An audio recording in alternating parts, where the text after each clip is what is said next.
এই পৃথিবীতে আমরা যারা বসবাস করছি আমাদের সকলেরই একটি পরিচয় আছে। কোনো না কোনো পরিচয় নিয়ে আমরা বেঁচে আছি। আমাদের পরিচয়পত্র আছে, জাতীয় পরিচয়পত্র, ওটার মধ্যে আমাদের পরিচয় লেখা আছে। আবার যদি কোথাও কোনো চাকুরিতে জয়েন করতে চাই তো বায়োডাটা চায়, জীবন বৃত্তান্ত, সেই বায়োডাটার মধ্যেও আমরা আমাদের পরিচয় লিখি। আমাদের প্রত্যেকেরই ব্যক্তিগত একটা পরিচয় আছে। কারো পরিচয় হয়তো বা ছোট, কারোটা অনেক বড়। যদি আমি কোনো সংগঠনের নেতা হই তাহলে সেই পরিচয়ের দাম আমার কাছে অনেক বেশি। যদি আমি কোনো এলাকার জনপ্রতিনিধি হই তাহলে আমার কাছে এই পরিচয়ের দাম অনেক বেশি। আর যদি আমি জাতীয় সংসদ সদস্য হই তাহলে এর দামটা তো আরো অনেক বেশি। কোনো মন্ত্রী হই আরো দাম বেশি। এই জাতীয় বিভিন্ন পরিচয় নিয়ে আমরা এই পৃথিবীতে চলাফেরা করি। কিছু পরিচয় তো আমাদের এমন আছে যে এই পরিচয়গুলো প্রয়োজনে অপ্রয়োজনে অন্যের সামনে তুলে ধরতে খুব মজা লাগে। অনেক সময় কারো সাথে কথা বলি, হয়তো তাকে আমি চিনি না, 5 মিনিট 10 মিনিট সে চেষ্টা করে তার অবস্থানটা আমাকে বুঝাতে যে অনেক বড় ব্যক্তি, কিন্তু আমি বুঝলাম না। তো যাওয়ার সময় পকেট থেকে একটা ভিজিটিং কার্ড বের করে বলে যে এটা রাখেন, উদ্দেশ্য হলো এটার মধ্যে দেখেন আমি কে। তো কিছু পরিচয় আমাদের এমন আছে যে এই পরিচয়গুলো আমরা অন্যের কাছে পেশ করতে গর্ববোধ করি যে আমি অমুক তমুক। আমার প্রিয় ভাইয়েরা, বিশেষ করে এই গাবতলীর আমার যুবক ভাইয়েরা, এই পৃথিবীতে এই জাতীয় যত পরিচয় আমাদের আছে, যত দামি পরিচয় আপনি বলেন, যত দামি পরিচয় এই দুনিয়ার দৃষ্টিকোণ থেকে, দেশের প্রধানমন্ত্রী কিংবা বর্তমান দুনিয়ার সুপার পাওয়ার দাবিদার আমেরিকার মন্ত্রী হয়ে যান আপনি, কিংবা জাতিসংঘের মন্ত্রী হয়ে যান, এই সমস্ত পরিচয়গুলোকে একসাথে যদি একটি পাল্লায় রাখা হয়, আর আমি একজন ইমানদার মুসলমান, এই পরিচয়টা যদি একটা পাল্লায় রাখা হয়, কসম বা খোদা ওই ইমানদার মুসলমানের ইমানের পরিচয়টা অনেক অনেক বেশি ভারী হয়ে যাবে।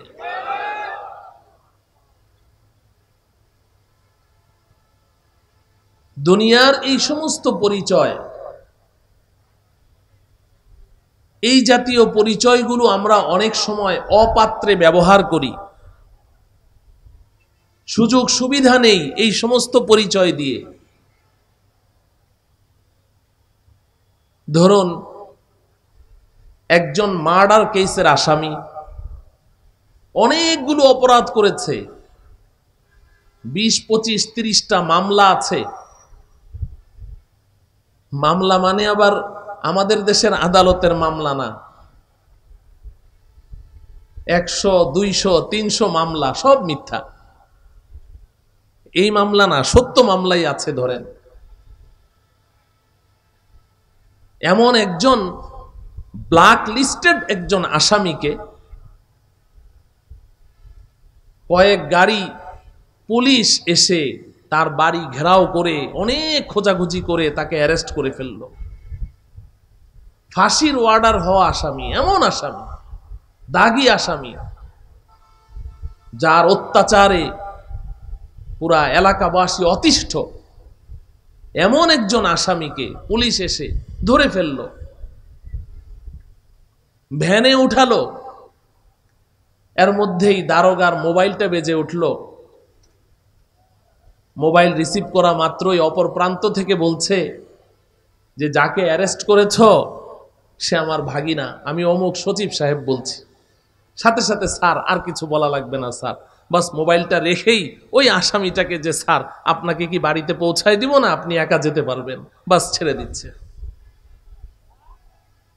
তো এই পৃথিবীর এই জাতীয় পরিচয়গুলো দিয়ে পৃথিবীর আদালত থেকে অনেক সময় অবৈধভাবে পার পাওয়া যায়, যায় কি যায় না? আমার কথা কি আপনারা বুঝতে পারছেন? কিন্তু আমার প্রিয় ভাইয়েরা, আল্লাহ পাকের একটি আদালত আছে। এই দুনিয়ার জগৎ ছেড়ে যখন আমরা আল্লাহ পাকের আদালতের কাঠগড়ায় দাঁড়াবো, ওখানে এই পৃথিবীতে যত পরিচয় নিয়ে আজকে আমরা দাপটের সাথে চলছি, আমরা জমিনে পা ফেলছি না, আসমানে পা ফেলে চলছি, দাম্ভিকতার সাথে চলছি, বড় গর্ববোধ করে চলছি, হটখারিতার সাথে চলছি, মানুষকে মানুষ মনে করছি না, এমন কতগুলো দাপট নিয়ে পরিচয় নিয়ে এই পৃথিবীতে চলাফেরা করছি। আল্লাহ পাকের আদালতের কাঠগড়ায় এই জাতীয় একটা পরিচয়ও কোনো কাজে লাগবে না। একমাত্র পরিচয় তুমি ঈমানের সার্টিফিকেট নিয়ে এসেছো কিনা। যদি ঈমানের পরিচয় নিয়ে যেতে পারো তবেই তুমি ছাড় পাবে, এছাড়া আর কোনো পরিচয়ই কাজে লাগবে না। মামু ভাগিনার পরিচয় সেখানে কাজে লাগবে না। আল্লাহ রব্বুল আলামিন সূরাতুত তাহরিমের 10 নং আয়াতে আমাদের চোখে আঙ্গুলি দিয়ে কথাটা বুঝিয়ে দিয়েছেন, বড় চমৎকার একটি দৃষ্টান্ত দিয়ে বুঝিয়ে দিয়েছেন। আল্লাহ পাক বলেন, দরাবাল্লাহু মাসালাল লিল্লাযীনা কাফারু ইমরাআতা নূহিন ওয়া ইমরাআতা লূত كانتا تحت عبدين من عبادنا صالحين فخانتاهما فلم يغنيا عنهما من الله شيئا وقيل ادخلا النار مع الداخلين। আল্লাহ রব্বুল আলামিন দুনিয়াবাসীকে লক্ষ্য করে বলছেন, দরাবাল্লাহু মাসালা, আল্লাহ পাক একটি দৃষ্টান্ত পেশ করেছেন, উপমা পেশ করেছেন, উদাহরণ দিয়েছেন। দরাবাল্লাহু মাসালা লিল্লাযীনা কাফারু, এই পৃথিবীতে যাদের অনেক অনেক পরিচয় আছে, অনেক দামি দামি পরিচয় আছে, কিন্তু ঈমানের পরিচয় নেই। সব পরিচয় তার আছে, ঈমানের পরিচয় নেই। আল্লাহ পাক তার দৃষ্টান্ত পেশ করছেন, দরাবাল্লাহু মাসালাল লিল্লাযীনা কাফারু, কাফেরদের জন্য, যারা আল্লাহকে অস্বীকার করছে, তাদের কথায় কাজে কর্মে যে কোনো ভাবে তারা আল্লাহ পাকের বিধানকে লঙ্ঘন করে চলছে, আল্লাহকে ডিনাই করে চলছে, বৃদ্ধাঙ্গুলি দেখিয়ে চলছে, তাদের দৃষ্টান্ত আল্লাহ পাক পেশ করছেন 2 জন মহিলাকে দিয়ে। কাদেরকে দিয়ে? 2 জন মহিলাকে দিয়ে আল্লাহ পাক দৃষ্টান্ত পেশ করছে। আল্লাহ পাক বলেন, ইমরাআতা নূহ ওয়া ইমরাআতা লূত। এই দুনিয়ার মানুষ দেখো, একজন নারী হচ্ছে আমার প্রিয় পয়গম্বর হযরতে নূহ আলাইহিস সালামের স্ত্রী, আরেকজন হচ্ছে আমার আরেকজন প্রিয় নবী হযরতে লূত আলাইহিস সালামের স্ত্রী। নবীর স্ত্রী। আমার প্রিয় ভাইয়েরা, বিশেষ করে যুবক ভাইয়েরা, তোমরা বলো, এই পৃথিবীতে যত দামি পরিচয় থাকুক না কেন, যত দামি পরিচয় থাকুক একজন মহিলার, কিন্তু কোন নারী যদি এই পরিচয় পেশ করতে পারে যে আমি অমুক নবীর স্ত্রী, এর চাইতে দামি, সম্মানজনক, পাওয়ারফুল কোন পরিচয় কি কোন নারীর হতে পারে? সবচাইতে দামি পরিচয় দিয়ে আল্লাহ পাক দৃষ্টান্ত পেশ করেছে।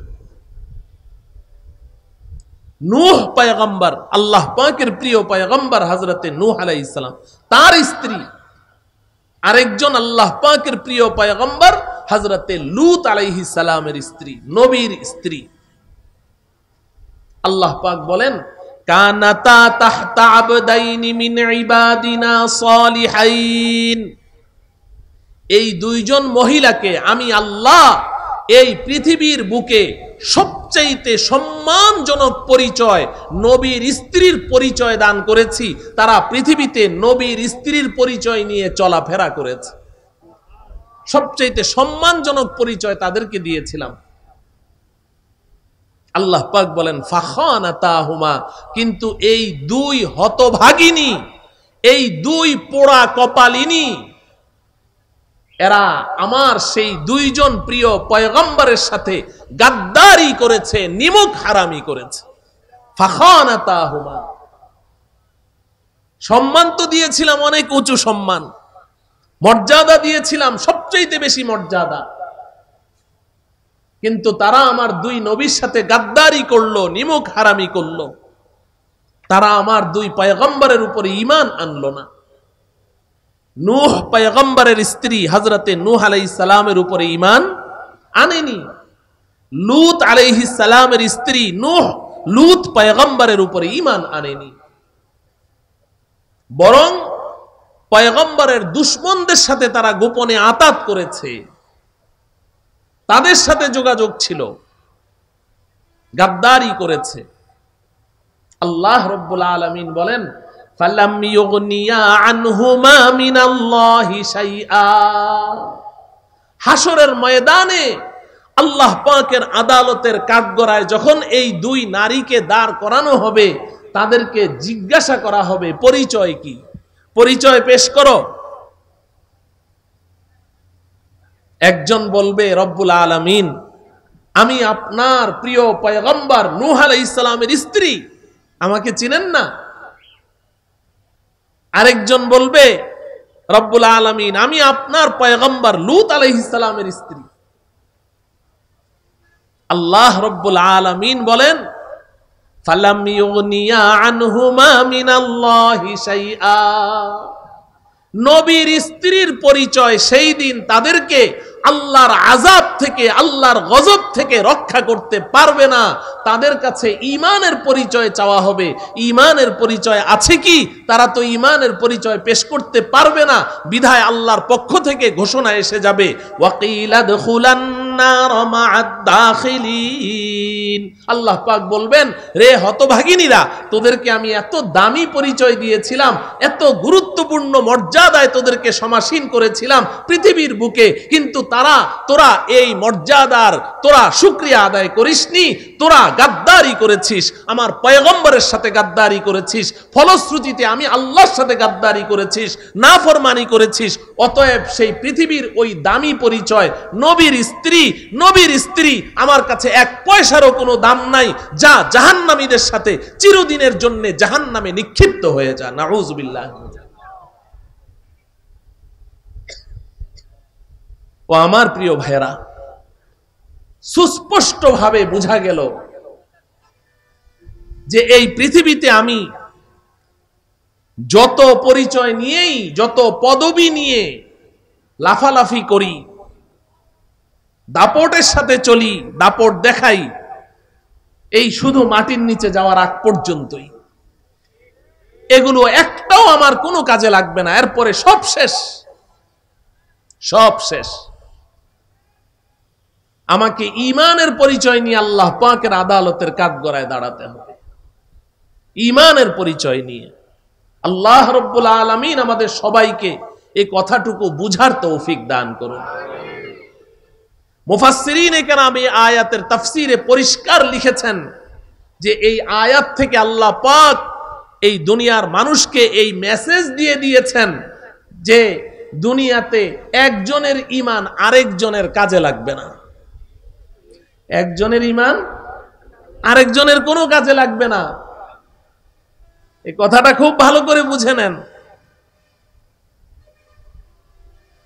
আমি অমুকের স্ত্রী, অমুকের কন্যা, অমুকের বাবা, এই অমুকের কি এটা আল্লাহ পাক দেখবেন না, আমার মধ্যে কি আছে সেটা আল্লাহ পাক দেখবেন।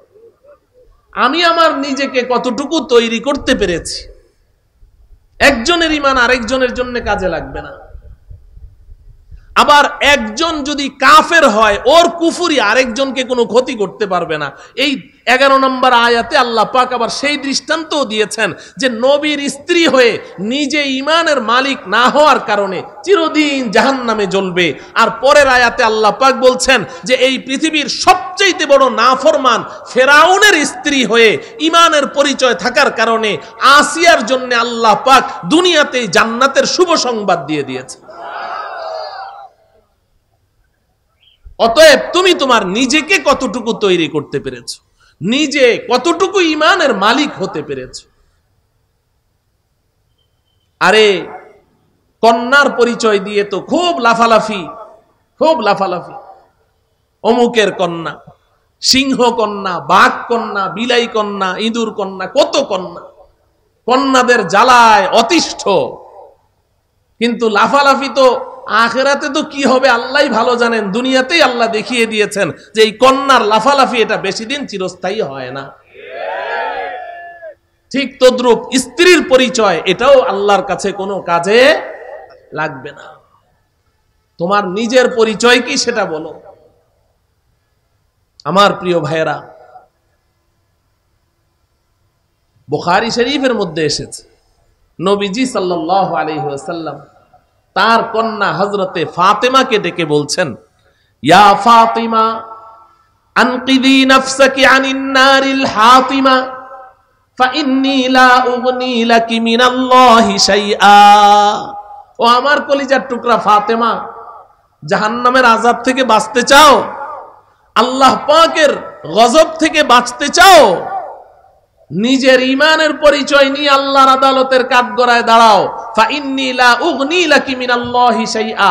হাশরের ময়দানে গিয়ে আল্লাহকে বলবে, আল্লাহ আমি আপনার শ্রেষ্ঠ পয়গম্বর, শ্রেষ্ঠ নবী হযরত মুহাম্মদ মুস্তাফা সাল্লাল্লাহু আলাইহি ওয়াসাল্লামের কলিজার টুকরা আমি ফাতেমা। নবীজি বলেন এই পরিচয় তোমার কোনো কাজেই লাগবে না,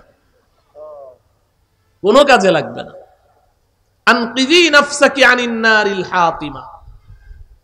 অতএব কথা একেবারেই সুস্পষ্ট কথা। আমার প্রিয় ভাইয়েরা, কত পরিশ্রম করেন। এখানে টার্মিনালে আসলে দেখা যায় 5 মিনিট হাঁটলে ক্লান্ত হয়ে যাই। সারাটা দিন রোদের মধ্যে আপনারা কত পরিশ্রম করেন। এই দুনিয়ার জগৎটা এভাবে কষ্ট করে কাটাচ্ছেন। এটা ক্ষণস্থায়ী জীবন। যে কোনো মুহূর্তে আপনার ডাক আসলে আপনি চলে যাবেন। এটা ক্ষণস্থায়ী। এখানে কোনো না কোনো ভাবে সময়টা কাটিয়ে দেন, কোনো সমস্যা নেই। অনেক বিশাল ইমারতের মালিক হওয়ার প্রয়োজন নেই, গাড়ি বাড়ি অনেক কিছুর মালিক হওয়ার, এগুলোর তো কোনো কিছুই আল্লাহর কাছে মূল্য নেই। আপনি শুধু চিন্তা করবেন আমার এর পরের জীবনটা, যেটা চিরস্থায়ী জীবন, যেটা শুরু আছে তো শেষ নেই, ওই জীবনটা আমার কেমন হবে। এজন্য একজন আল্লাহর ওলি বলেছেন, ইহা ऐसे रहो या वैसे रहो लेकिन देखना चाहिए कि वहां कैसे रहो। ইহা ऐसे रहो या वैसे रहो। দুনিয়াতে যেন তেন ভাবে কোন রকম জীবনটা কাটিয়ে দাও, কোন রকম হাতের উপরে মাথাটা রেখে চোখ বন্ধ করো, ঘুমিয়ে পড়ো, 4টা ডাল ভাত জুটেছে, বাস সন্তুষ্ট থাকো, কোন রকম সময়টা কাটিয়ে দাও। এটা তো সামান্য একটু সময়, কিন্তু তুমি এটা চিন্তা করো যে এর পরে আমার যে আরেকটা জীবন শুরু হবে, এটা কোনোদিন শেষ হবে না, ওটা কোনোদিন শেষ হবে না। ওই জীবনটা আমার কেমন হবে, ওটা নিয়ে চিন্তা করো। এজন্য নবীজি সাল্লাল্লাহু আলাইহি ওয়াসাল্লাম পরিষ্কার বলেছেন, ক্বালা রাসূলুল্লাহি সাল্লাল্লাহু আলাইহি ওয়াসাল্লাম আল কাইয়িসু মান দানা নাফসাহু ওয়া আমিলা লিমা বা'দাল মাউত। প্রকৃত বুদ্ধিমান ওই ব্যক্তি যে তার নিজের পরিচয় জানতে পেরেছে, আমি কে, কোত্থেকে এসেছি, কেন এসেছি, কোথায় যাব, নিজের পরিচয়টা জানে এবং মৃত্যু পরবর্তী জীবনের জন্য প্রস্তুতি গ্রহণ করে, সে হচ্ছে প্রকৃত বুদ্ধিমান। সে হচ্ছে প্রকৃত বুদ্ধিমান। হাকিমুল উম্মত মুজাদ্দিদুল মিল্লাত হযরত মাওলানা শাহ আশরাফ আলী থানভী রাহমাতুল্লাহি আলাইহি তিনি বলেছেন যে তুমি তোমার জীবনে 3টা প্রশ্নের জবাব তৈরি করে রাখো। তিনটা প্রশ্নের জবাব তুমি তৈরি করে রাখো, বাস, আর কিছু লাগবে না। এই 3 প্রশ্নের জবাব তৈরি করে প্রস্তুত করে তুমি যদি আল্লাহ পাকের আদালতের কাঠগড়ায় দাঁড়াতে পারো, আল্লাহ রব্বুল আলামিন তোমার জন্য জান্নাতের ফয়সালা করে দিবেন। 3টা প্রশ্নের জবাব। 1 নাম্বার, কাহা সে আয়া, তুমি কোত্থেকে এসেছো, কে তোমাকে পাঠিয়েছে? 1 নাম্বার প্রশ্ন। তুমি তো ছিলে না, তুমি তো ছিলে না, কিছুই ছিল না তোমার। হাল আতা আলাল ইনসানি হিনুম মিনাদ দাহরি লাম ইয়াকুন শাইআম মাযকুরা। আল্লাহ পাক বলেন যে কিরে মানুষ, তোমার কি একটা সময় এমন ছিল না যে তুমি কিছুই ছিলে না, কিছুই ছিলে না। লাম ইয়াকুন শাইআম মাযকুরা, একটা ফোঁটা নাপাক পানি থেকে আল্লাহ পাক তোমাকে সৃষ্টি করেছেন। তো তুমি প্রথম প্রশ্নের জবাব তৈরি করো, তুমি কোত্থেকে এসেছো, কে তোমাকে পাঠিয়েছে। 2 নাম্বার প্রশ্ন হলো কিউ আয়া, এই দুনিয়াতে তোমাকে কেন পাঠানো হয়েছে, কি জন্য এসেছো দুনিয়াতে? এমনি এমনি? আল্লাহ পাক কোরআনে কারীমে বলেন আলিফ লাম মিম আহাসিবান নাসু আন ইউতরাকু আন ইয়াকুলু আমান্না ওয়া হুম লা ইফতানুন। আল্লাহ রাব্বুল আলামিন বলেন এমনি এমনি তোমাদেরকে তৈরি করেছি, কোনো উদ্দেশ্য ছাড়াই না। এখানে আসার একটা লক্ষ্য উদ্দেশ্য আছে, ওটা নিয়ে তুমি চিন্তা করো। আর 3 নম্বর প্রশ্ন হলো নতিজা क्या है, তোমার ফলাফল কি, রেজাল্ট কি, তুমি কোথায় যাবে। এই 3 প্রশ্নের জবাব তৈরি করো। ও আমার প্রিয় ভাইয়েরা, তুমি যাই করো না কেন, তুমি গাড়ির মালিক হও, তুমি গাড়ির ড্রাইভার হও, তুমি গাড়ির একজন কন্ট্রাক্টর হও, সুপারভাইজার হও, হেল্পার হও, কিংবা তুমি যেই হও না কেন, তুমি রাজা হও, বাদশা হও, কিংবা প্রজা হও, কিংবা শ্রমিক হও, যেই হও না কেন, প্রত্যেকটা মানুষকে এই 3 প্রশ্নের জবাব তৈরি করে তারপরে আল্লাহ পাকের কাঠগড়ায় গিয়ে দাঁড়াতে হবে। মুহতারাম হাজরিন, এখন প্রশ্ন হলো যে এই দুনিয়ার জগতে যে আল্লাহ পাক আমাকে পাঠালেন, আমি এই দুনিয়াতেও ভালো থাকতে চাই, আবার পরকালেও ভালো থাকতে চাই। বলেন ঠিক কিনা? দুনো জগতেই আমি ভালো থাকতে চাই, নাকি এই জগতে খারাপ থাকতে চাই, ওই জগতে খারাপ থাকতে চাই? না, আমরা সবাই একজন সুস্থ এবং সুষ্ঠু বিবেকের অধিকারী মানুষ মাত্রই সে চায় আমি এই জগতেও ভালো থাকবো, ওই জগতেও ভালো থাকবো। প্রশ্ন হলো দুনো জগতে কেমনে ভালো থাকা যাবে। আমি এই প্রশ্নের জবাবটা দিয়ে কথা শেষ করে ফেলবো। আমি তো বক্তা না, আমি মাদ্রাসায় পড়াই, একজন মুদাররিস, ক্লাসে ছাত্রদের সামনে যেমনি কথা বলি এখানেও এমনিই বলি। বক্তা আমার পরে আসতেছে, আপনারা যার জন্য অপেক্ষায় আছেন, কুয়াকাটার হুজুর, উনি আপনাদেরকে মন ভরে বয়ান শোনাবেন ইনশাল্লাহ। এরপরে তো আমাদের শায়েখ তো আসতেছেনি। তা আমি এই সর্বশেষ কথা যে আমি উভয় জগতে ভালো থাকতে চাই, সুখে থাকতে চাই, শান্তিতে থাকতে চাই, ইজ্জত ও সম্মান নিয়ে বাঁচতে চাই। ঠিক কিনা বলেন? কিভাবে, কি করে সম্ভব? তো আল্লাহ রব্বুল আলামিন কোরআনে কারীমের একটি মাত্র আয়াতে একেবারে অতি সংক্ষেপে আমাদেরকে বলে দিয়েছেন, তুমি সুখ চাও, শান্তি চাও, এই জগতেও চাও, ওই জগতেও চাও, আসো আমি আল্লাহ বলে দিচ্ছি। বলেন, সুখ শান্তির মালিক কে? ইজ্জত সম্মানের মালিক কে? রিজিকের মালিক কে? টাকা পয়সা ধন দৌলত সবকিছুর মালিক কে? সুস্থতা অসুস্থতার মালিক কে? তো সবকিছুর মালিক যখন তিনি, অতএব তিনি আমাদেরকে বলে দিচ্ছেন কেমনে সুখে থাকতে পারবে। মানবো তো সবাই ইনশাআল্লাহ। আল্লাহ রব্বুল আলামিন আমাদের সকলকে মানার তৌফিক দান করেন। আল্লাহ রব্বুল আলামিন বলেন, মান আমিলা সালিহাম মিন যাকারিন আও উনসা ওয়া হুয়া মুমিন ফালানুহয়িয়ান্নাহু হায়াতান তাইয়্যিবাহ ওয়া লানাজজিয়ান্নাহুম আজরাহুম বিআহসানি মা কানু ইয়ামালুন। আল্লাহ রব্বুল আলামিন বলেন, এই দুনিয়ার মানুষ, এই যুবক, এই ধনী, এই গরিব, এই সাদা, এই কালো, এই নারী, এই পুরুষ, শুনো, সবাই শুনো, সবাই শুনো।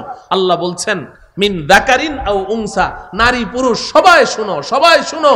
তুমি দুনিয়াতে শান্তি চাও, আখিরাতে শান্তি চাও, তুমি মাত্র 2টা কাজ করবে। কয়টা কাজ? 2টা কাজ, 2টা কাজ, বেশি না। 2টা কাজ করো। 1 নাম্বার হলো তুমি খাঁটি ঈমানের মালিক হয়ে যাও। এক নাম্বার কি? খাঁটি ঈমানের মালিক হয়ে যাও। আল্লাহ রাব্বুল আলামিন আমাদের সকলকে খাঁটি ঈমানের মালিক হওয়ার তৌফিক দান করেন।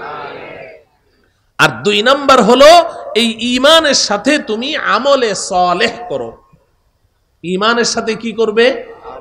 আমলে সালেহ করবে। বলেন আমার সাথে কি করবে? আমলে সালেহ করবে। বাস, এক নাম্বার খাঁটি ঈমানের মালিক হও, দুই নাম্বার আমলে সালেহ করো। এই দুইটা কাজ হলো তোমার। খাঁটি ঈমানের মালিক হও। এখন খাঁটি ঈমানের মালিক কেমনে হব? ঈমান কি?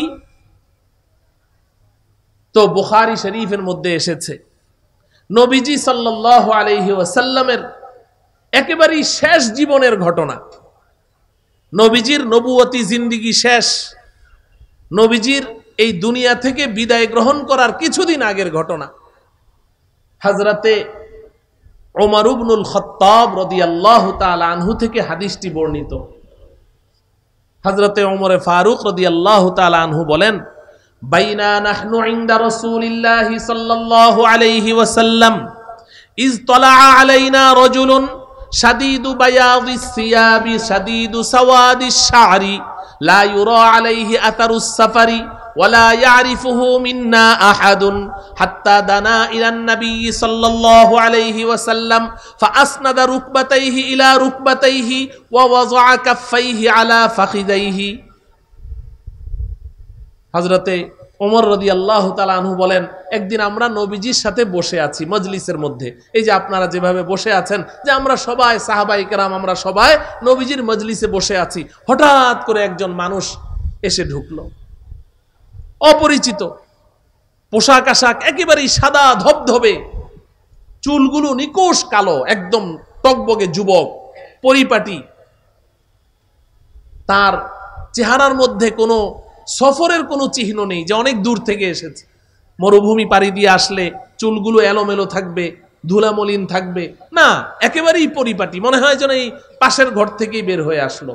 কিন্তু আশ্চর্যের ব্যাপার হলো ওয়ালা ইয়ারিফুহু মিন্না আহাদুন, আমাদের মধ্যে কেউ তাকে চিনতে পারছে না, কেউ তাকে চিনতে পারছে না। তো যদি এই এলাকার হয় তাহলে কেউ না কেউ তো চিনবে, তাহলে বোঝা যায় এই এলাকার না, অনেক দূর থেকে এসেছে। কিন্তু দূর থেকে আসার কোনো চিহ্নও তার শরীরের মধ্যে নাই, খুব পরিপাটি। আর লোকটি এসেই সোজা মজলিসের ভিতর দিয়ে এসে সবাইকে ডিঙ্গিয়ে এসে একদম নবীজি সাল্লাল্লাহু আলাইহি সাল্লামের দুই হাঁটুর সাথে তার দুই হাঁটু মিলিয়ে একদম বসে গেল। ওয়া ওয়াযআ কাফাইহি আলা ফাখিযাইহি, এবং তার দুই হাত নবীজির দুই রানের উপরে রেখে বসলো। আশ্চর্যের ব্যাপার, এমন দৃশ্য তো কোনোদিন কাউকে করতে দেখি নাই। সব সাহাবায়ে কেরাম এভাবে তাকিয়ে আছে, আরে এই লোকটাকে কোত্থেকে আসলো, এভাবে নবীজির সাথে এভাবে বসে আছে। সবাই মনোযোগ এদিকে নিদর্শন করে রেখেছে, নিবদ্ধ করে রেখেছে। এর মধ্যে হযরতে ওমর রাদিয়াল্লাহু তাআলা আনহু বলেন, ফাইদান হুয়া ইয়াসআলু আনিল ঈমান, আমরা লক্ষ্য করে দেখলাম সে নবীজিকে প্রশ্ন করছে, ইয়া মুহাম্মদ আখবিরনি আনিল ঈমান, মুহাম্মদ আমাকে ঈমান সম্পর্কে বলুন, ঈমান সম্পর্কে বলুন, ঈমান কাকে বলে? প্রথম প্রশ্ন, চারটা প্রশ্ন করেছে। তো নবীজি সাল্লাল্লাহু আলাইহি সাল্লাম জবাব দিলেন, আল ঈমানু আন তুমিনা বিল্লাহি ওয়া মালাইকাতিহি ওয়া কুতুবিহি ওয়া রুসুলিহি ওয়াল ইয়াউমিল আখিরি ওয়াল কদরি খাইরিহি ওয়া শাররিহি মিনাল্লাহি তাআলা ওয়াল বাসি বাদাল মাউত। নবীজি বললেন, ঈমান হচ্ছে যে তুমি মনে প্রাণে সাতটা বিষয়কে বিশ্বাস করবে। এক নাম্বার আন তুমিনা বিল্লাহ, আল্লাহকে বিশ্বাস করবে, ওয়া মালাইকাতিহি, আল্লাহ পাকের সমস্ত ফেরেশতাদেরকে বিশ্বাস করবে, ওয়া কুতুবিহি, আল্লাহ পাকের পক্ষ থেকে অবতীর্ণ সমস্ত কিতাবকে বিশ্বাস করবে, ওয়া রুসুলিহি, আল্লাহ পাকের পক্ষ থেকে প্রেরিত সমস্ত নবী রাসূল পয়গম্বরগণকে বিশ্বাস করবে, ওয়াল ইয়াউমিল আখিরি, পরকাল দিবসকে বিশ্বাস করবে, ওয়াল কদরি খাইরিহি ওয়া শাররিহি মিনাল্লাহি তাআলা, এবং তোমার ভাগ্যলিপিকে বিশ্বাস করবে। তুমি ভালো কিছু পাও, কাঙ্ক্ষিত অনাকাঙ্ক্ষিত যে কোনো জিনিস তোমার জীবনে আসে, তোমার এটা বিশ্বাস রাখতে হবে যে এটা আল্লাহর পক্ষ থেকে আমার জন্য পূর্ব নির্ধারিত ছিল। হঠাৎ করে ব্যবসায় তোমার লস হয়ে গেল 10 কোটি টাকা, তুমি এখন বলো যে হুজুর অমুকে তাবিজ করেছে, কালা জাদু করেছে, এই করেছে সেই করেছে। না, কালা জাদু সাদা জাদু কিচ্ছু করে নাই, এটা তোমার তাকদিরে তোমার জন্মের 500 বছর আগেই আল্লাহ লিখে রেখেছে। তাকদীরকে বিশ্বাস করতে হবে। তোমার টকবগে যুবক, 17 বছর বয়সের যুবক, হঠাৎ করে সে পানিতে ডুবে মরে গেল, রাস্তায় অ্যাক্সিডেন্ট হয়ে মরে গেল, আর তুমি বললে যে আমার সন্তানের অকাল মৃত্যু হয়েছে। অকাল মৃত্যু মানে কি? তার মৃত্যুর সময় এখনো আসে নাই, আগেই মরে গেছে। না, এতটুকুই তার হায়াত লেখা ছিল, হায়াত এতটুকুই লেখা ছিল। ওয়াল কদরি খাইরিহি ওয়া শাররিহি মিনাল্লাহি তাআলা, ভালো মন্দ যা কিছু তুমি জীবনে পাইবে সব কিছু তোমাকে বিশ্বাস করতে হবে, এটা আল্লাহর পক্ষ থেকে এসেছে, তাকদীরে বিশ্বাস করতে হবে। ওয়াল বাসি বাদাল মাউত, আর 7 নাম্বার হলো মৃত্যুর পরে আবার তোমাকে জিন্দা করা হবে, পুনরুত্থানের উপরে বিশ্বাস করতে হবে, আল্লাহ পাকের সামনে তোমাকে নিয়ে দাঁড় করিয়ে দেয়া হবে। নবীজি যখন এটা বললেন ঈমান কাকে বলে, তা এখন যেই লোক প্রশ্ন করেছে, ওই যে টকবগে যুবক নবীজির সামনে বসা, সে বলছে সদাক্তা, হ্যাঁ আপনি ঠিক বলেছেন, রাইট, আপনার উত্তর সঠিক হয়েছে। হযরতে ওমর রাদিয়াল্লাহু তাআলা আনহু বলেন, ফাআজিবনা লাহু ইয়াসআলুহু ওয়া ইউসাদ্দিকুহু, আমাদের কাছে বড় অবাক লাগছে, নিজেই প্রশ্ন করলো, মনে হয় যেন জানতে চায়, আবার নিজেই আবার ওটাকে সার্টিফাই করছে, রাইট, ঠিক বলেছে। এরপর ওই লোকটি দ্বিতীয় প্রশ্ন করলো, ফাআখবিরনি আনিল ইসলাম, এবার বলো ইসলাম কাকে বলে। প্রথমে প্রশ্ন করেছে কি সম্পর্কে? ঈমান সম্পর্কে। 2 নম্বর প্রশ্ন কি? ইসলাম সম্পর্কে। বুঝেন, ইসলাম সম্পর্কে যখন প্রশ্ন করলো, তো নবীজি সাল্লাল্লাহু আলাইহি ওয়াসাল্লাম জবাব দিলেন, আল ইসলামু আন তাশহাদা আল্লা ইলাহা ইল্লাল্লাহ ওয়া আন্না মুহাম্মাদার রাসূলুল্লাহ ওয়া তুকিমাস সালাহ ওয়া তুআদ্দিয়াজ যাকাহ ওয়া তাসুমা রমাদান ওয়া তাহুজ্জাল বাইতা ইন ইসতাতা'তা ইলাইহি সাবিলা। নবীজি বললেন, ইসলাম হচ্ছে যে তুমি এই কথার সাক্ষ্য প্রদান করবে যে আল্লাহ ছাড়া কোনো মাবুদ নেই এবং হযরত মুহাম্মদ মুস্তাফা সাল্লাল্লাহু আলাইহি ওয়াসাল্লাম আল্লাহ পাকের পয়গম্বর। 2 নম্বর, ওয়া তুকিমাস সালাহ, তুমি 5 ওয়াক্ত নামাজ কায়েম করবে, নামাজ কায়েম করবে।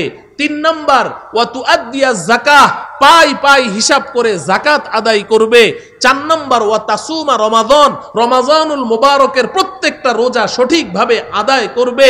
5 নম্বর, ওয়া তাহুজ্জাল বাইতা ইন ইসতাতা'তা ইলাইহি সাবিলা, যদি আল্লাহ তোমাকে সামর্থ্য দেয় তাহলে সামর্থ্য হওয়ার সাথে সাথেই তুমি হজ আদায় করবে। নবীজি এ কথা বলা মাত্রই ওই আগন্তুক ব্যক্তি বলছে, সদাক্তা, হ্যাঁ তুমি ঠিক বলেছো, তোমার উত্তর সঠিক হয়েছে। এরপর লোকটি প্রশ্ন করলো, মাল ইহসান, এবার বলুন ইহসান কাকে বলে?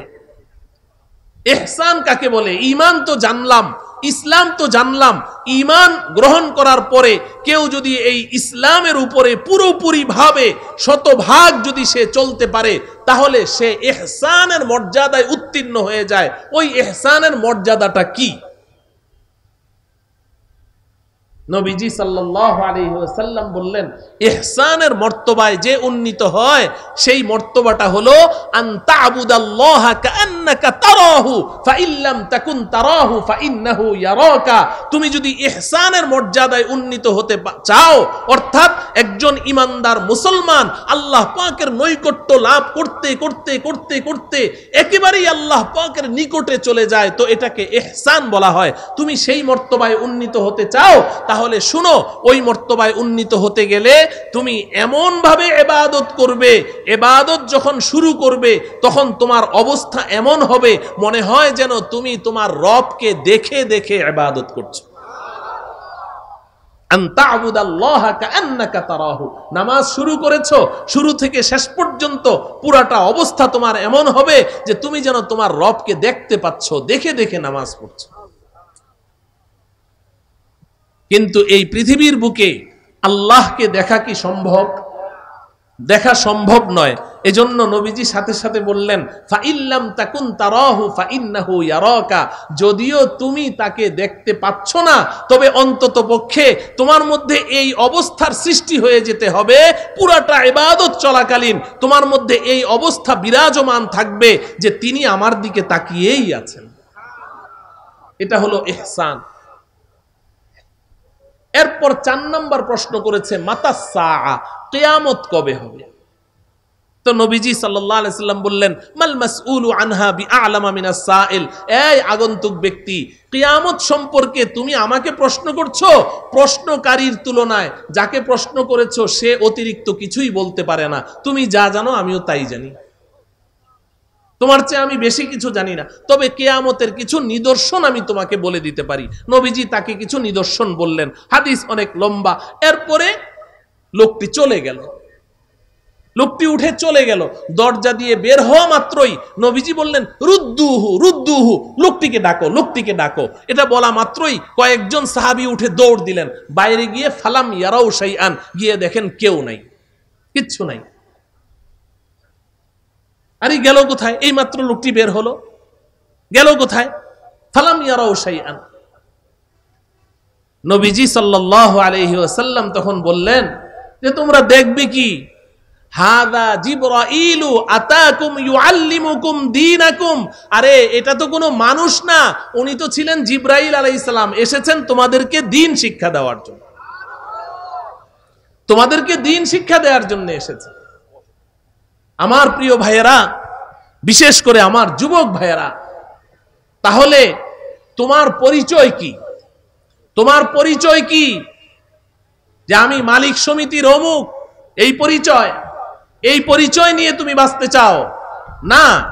তোমার পরিচয় হলো আমি একজন ইমানদার মুসলমান। বলেন আমাদের পরিচয় কি? আমরা ইমানদার মুসলমান। এই পরিচয় নিয়ে আল্লাহর আদালতের কাঠগড়ায় দাঁড়াতে হবে। ইমানদার মুসলমান, দুইটা শব্দ আমি বললাম, ইমানদার মুসলমান। তো ইমানদার, হযরতে জিবরাইল আলাইহিস সালাম প্রথম প্রশ্ন করেছেন, মাল ঈমান, ঈমান কাকে বলে? ঈমান হচ্ছে কতগুলো বিশুদ্ধ আকীদা এবং বিশ্বাসের নাম। কতগুলো বিশুদ্ধ আকীদা বিশ্বাস আপনার অন্তরে লালন করতে হবে, তবে আপনি ঈমানদার হবেন। এখন এই বিশ্বাসগুলোর মধ্যে যদি কোনো উল্টাপাল্টা বিশ্বাস আপনি লালন করেন, আপনার কিন্তু ঈমানই নাই, শেষ। আর ঈমান নাই মানে কিছুই নাই। ঈমান হারা সর্বহারা। ঈমান হারা কি? বলেন ঈমান হারা কি? সর্বহারা। ঈমান নাই। ঈমানকে বিশুদ্ধ রাখতে হলে ওই আকীদা বিশ্বাসগুলো বিশুদ্ধ রাখতে হবে। আপনি ফেরেশতাদেরকে আপনি মানেন, ওই যে আমানতু বিল্লাহি ওয়া মালাইকাতিহি, আমি আল্লাহকে মানি, বিশ্বাস করি, আমি ফেরেশতাদেরকে বিশ্বাস করি। কিন্তু ফেরেশতাদেরকে বিশ্বাস করবেন কেমনে? বিশ্বাস করবেন ইহুদিদের মতো। ইহুদিরা বলে আল মালাইকাতু বানাতুল্লাহ, ফেরেশতারা আল্লাহর কন্যা সন্তান। নাউজুবিল্লাহ বলেন। এই বিশ্বাস করলে ঈমান থাকবে? তো ফেরেশতা তো বিশ্বাস করলেন ঠিকই, কিন্তু আপনি বলেন যে ফেরেশতারা আল্লাহর কন্যা, এই বিশ্বাস করলে ঈমান থাকবে না। আপনি নবী রাসূলদেরকে বিশ্বাস করেন, কিন্তু আমাদের নবীজি তিনি সর্বশ্রেষ্ঠ নবী এবং সর্বশেষ নবী। বলেন সর্বশ্রেষ্ঠ নবী এবং, এখন কেউ নবী তো বিশ্বাস করি, আমাদের নবী সর্বশ্রেষ্ঠ নবী এটাও বিশ্বাস করি, কিন্তু উনি যে সর্বশেষ নবী এটা আমি বিশ্বাস করি না। ঈমান থাকবে না, ঈমান থাকবে না। আবার আমি নবী রাসূলদেরকে বিশ্বাস করি ঠিক, কিন্তু এই গোটা পৃথিবীর সমস্ত উম্মতে মুসলিমার ঐক্যমতে সাব্যস্ত একটা আকীদা হলো সমস্ত নবী রাসূলগণ নিষ্পাপ, তাদের কোনো গুনাহ নাই। ক্বাবলান নুবুওয়া বাদান নুবুওয়া, নবুয়ত প্রাপ্তির পূর্বেও না, নবুয়ত প্রাপ্তির পরেও না, তারা জীবনে কখনো কোনো গুনাহ করেন নাই। নবীরা নিষ্পাপ, মাসুম। এখন আমি বলি আমি নবী তো মানি, শ্রেষ্ঠ নবী এটাও মানি, সর্বশেষ নবী এটাও মানি, কিন্তু নবী যে নিষ্পাপ এটা মানি না। ঈমান থাকবে? তাহলে ঈমান হচ্ছে কতগুলো আকীদা বিশ্বাসের নাম। এখন আপনি যদি সারাটা জীবন শুধু আপনার কর্মস্থলেই পড়ে রইলেন, আপনি কোনোদিন জানতেও চাইলেন না যে কি কি বিশ্বাসগুলো আমার অন্তরে রাখতে হবে, এটা জানার জন্য কাদের কাছে যেতে হবে? উলামায়ে কেরামের কাছে যেতে হবে। উলামায়ে কেরামের কাছে যেতে হবে। কোনো ওজর চলবে না রে ভাই, কোনো ওজর চলবে না আল্লাহর কাছে যে আল্লাহ এত খাটাখাটি করেছি, সকাল থেকে সন্ধ্যা পর্যন্ত গাধার মতো খেটেছি, রোদের মধ্যে কত কষ্ট করেছি, জীবনযাপন করেছি, এই সমস্ত ওজর চলবে না। আরে এখন তো আপনি 10 কদম সামনে গেলেই আপনার হাতের কাছেই উলামায়ে কেরাম আছে। একটা সময় তো ছিল একটা মাসআলা জানার জন্যে, একটা হাদিস জানার জন্যে 1 মাসের পথ অতিক্রম করে তারা চলে গেছে। ورحل جابر بن عبد الله مسيرة شهر إلى عبد الله بن أنيس لحديث واحد। ইমাম বুখারী রাহমাতুল্লাহ আলাইহি বলেন যে মদিনা থেকে 1000 মাইল দূরে 1 মাসের পথ সফর করে জাবির ইবনে আব্দুল্লাহ রাদিয়াল্লাহু তাআলা আনহু সেই আব্দুল্লাহ ইবনে উনাইস রাদিয়াল্লাহু তাআলা আনহুর কাছে চলে গেছেন একটা হাদিসের জন্য। আপনার তো এখন সেই ওজন নাই। এজন্য ঈমান হচ্ছে আকীদা, বিশ্বাসকে ঠিক করতে হবে। আর আমি শুধু ঈমানদার নাকি মুসলমানও? মুসলমান। আর মুসলমান হতে গেলে কি করতে হবে? ওই যে নবীজি বলেছেন, জিবরাইল জিজ্ঞাসা করলেন মাল ইসলাম, নবীজি বললেন আনতাশহাদা আল্লাহ ইলাহা ইল্লাল্লাহ, মুখে স্বীকার করতে হবে। আবার ওয়া তুকিমাস সালাহ, নামাজ পড়তে হবে। পড়া লাগবে? 5 ওয়াক্ত নামাজ পড়া লাগবে। নামাজ ছাড়া কি মুসলমান হওয়া যাবে? আমরা সবাই নামাজ পড়বো তো ইনশাআল্লাহ। কারা কারা পড়বো হাত উঠাই। হে আল্লাহ, আপনি আমাদের সবাইকে নামাজ কায়েম করার মাধ্যমে খাঁটি মুসলমান হওয়ার তৌফিক দান করেন। হাত নামান। নামাজ পড়তে হবে 5 ওয়াক্ত। নামাজ 1 ওয়াক্ত কাজা করা যাবে না। ওয়া তুকিমাস সালাহ ওয়া তুআদ্দিয়াজ যাকাত, যাকাত ওয়াজিব হয়েছে, পাই পাই হিসাব করে যাকাত দাও। আম্মা জান হযরতে আয়েশা রাদিয়াল্লাহু তাআলা আনহা বলেন যে তোমার উপরে যাকাত ওয়াজিব হয়েছে, তুমি সব হিসাব করে তোমার টাকার যাকাত দিয়েছো, তুমি কয়েক লক্ষ টাকা যাকাত দিয়েছো, কিন্তু সব টাকার যাকাত দাও নাই, সামান্য কিছু টাকার যাকাত দেওয়া বাকি আছে। যেই কয়টা টাকার যাকাত তুমি দাও নাই, ওই টাকাগুলো তোমার সম্পদের সাথে মিশে পুরা সম্পদটাকে হারাম বানিয়ে দিবে। হালাল টাকাকে হারাম বানিয়ে ফেলবে যদি যাকাত না দাও। যাকাত আদায় করতে হবে, রমজানের রোজা রাখতে হবে, হজ ফরজ হওয়া মাত্রই হজ করে ফেলতে হবে। তাহলে আমরা শুধু মুমিন নাকি মুসলমান? তাহলে আমরা ইমানদার মুসলমান। এই ইমানদার মুসলমানের এই পরিচয় নিয়ে আমরা এই দুনিয়াতে বাঁচতে চাই। আল্লাহ বলেন যদি 2 কাজ করো, আল্লাহ পাকের ওয়াদা 1 মিনিটে শুনেন। ওই যে বলেছিলাম যে শান্তি দুনিয়া এবং আখিরাতে, আল্লাহ বলেন আমি আল্লাহ 2টা ওয়াদা করলাম। কয়টা ওয়াদা? তুমি 2 কাজ করো, ইমানদার মুসলমান হয়ে যাও, আমি আল্লাহ তোমার সাথে 2টা ওয়াদা করলাম। 1 নাম্বার ফালানুহইয়ান্নাহু হায়াতান তাইয়্যিবা, আমি আল্লাহ 1 নাম্বার ওয়াদা করলাম যে এই দুনিয়ার জীবনটা আমি আল্লাহ তোমাকে সুখ শান্তি আর ইজ্জত সম্মান দিয়ে ভরপুর করে দেব। 1 নাম্বার ওয়াদা, দুনিয়ার শান্তির ওয়াদা করেছে। ফালানুহইয়ান্নাহু হায়াতান তাইয়্যিবা, দুনিয়াতে আল্লাহ শান্তি দিবে, সুখ দিবে, ইজ্জত দিবে, সম্মান দিবে। আর তুমি করে দেখো যুবক, তুমি করে দেখো কত সুখ, কত শান্তি। মুহাম্মদ কি গুলামি মে क्या है, जरा तुम गुलामी में आकर तो देखो, মুহাম্মাদের গোলামির মধ্যে যে কত শান্তি, একটু গোলামির মধ্যে এসেই দেখো না, এসেই দেখো কত শান্তি। আর 2 নম্বর ওয়াদা ওয়ালা নাজজিয়ান্নাহুম আজরাহুম বিআহসানি মা কানু ইয়ামালুন। হাসরের ময়দানে বান্দা আছো, আমি আল্লাহ তোমার অপেক্ষায় আছি, আসো আমার আদালতের কাঠগড়ায় দাঁড়াও। তুমি যখন ইমানদার মুসলমানের সার্টিফিকেট নিয়ে আসবে, তো তুমি দুনিয়াতে যত আমল করেছো, এই আমলের বিনিময়ে যেই পরিমাণ নেকির তুমি হকদার হয়েছো, আমি আল্লাহ তোমার এই নেকিগুলোকে বাড়াতে বাড়াতে বাড়াতে বাড়াতে কোটি কোটি গুণ বৃদ্ধি করে তারপরে তোমার হাতে তুলে দেব।